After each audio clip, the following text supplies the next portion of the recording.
Current question discuss करने वाले हैं। क्वेश्चन कह रहा है कि explain the element required to prove internet fraud under the law, यानी हमें बताना है कि जो भी एलिमेंट रिक्वायर्ड होते हैं प्रूव करने के लिए इंटरनेट के फ्रॉड को, एक मतलब कानून के अकॉर्डिंग, लॉ के अकॉर्डिंग किस तरीके से वो चीजें होंगी।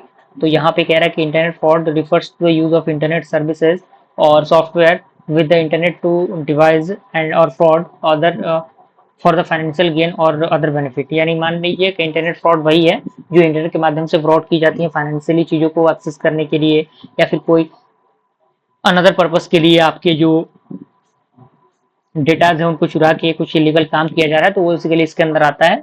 और it include the crime like fishing, identity theft, online scam, fake website और फॉल्ट फ्रॉडुलेंट ईमेल्स, यानी ये इन चीजों को इंक्लूड करता है, जिसमें कि आपके फिशिंग हो गया, आइडेंटिटी थेफ्ट हो गया, ऑनलाइन स्कैम हो गया, फेक वेबसाइट हो गया, ये सारी चीजें। अब यहाँ पे कह रहा है कि to legally prove internet fraud, यानी इंटरनेट फ्रॉड को लीगली प्रूव करने के लिए सर्टेन की element must be established in a court of law, यानी कुछ जो की एलिमेंट्स हैं जो कि कोर्ट के द्वारा दिए गए हैं।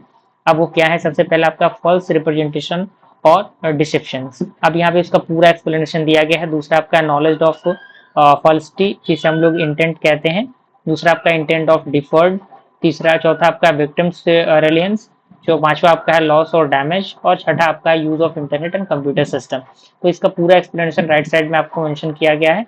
अब इसे हम कुछ और भी एडिशनल सपोर्टिंग एलिमेंट है, जिसमें है एविडेंस ऑफ कम्युनिकेशन जैसे like email, chat logs, transaction history, proving interaction and electronic trail की हम बात करें, आईपी एड्रेस हो गया, डिजिटल फिंगरप्रिंट हो गया, और सर्वर लॉग्स हो गया जो शो करता है फ्रॉडुलेंट एक्सेस को।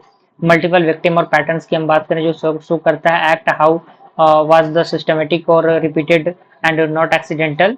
और लीगल फ्रेमवर्क जो कि कुछ एक्ट्स हैं जो कि है यहाँ पे, तो आईटी एक्ट के 2000 के अकॉर्डिंग जो आपके आईपीसी की जो धाराएं होती है 66 डी, वो आईटी एक्ट को रिप्रेजेंटेट करता है, और 420 भी यहाँ पे रिप्रेजेंटेट करता है। तो आईटी जो एक्ट 66 डी जो है वो क्या करता है, punishes cheating by personation using a computer resources. And 420 क्या है, डील करता है चीटिंग और डिसऑनेस्टी को, जो इंक्लूड करता है डिलीवरी ऑफ प्रॉपर्टी को। ओके, तो ये आपका पूरा फंडामेंटल है। आई होप ये क्लियर हुआ होगा। मिलते हैं अगले वीडियो में। Thank you.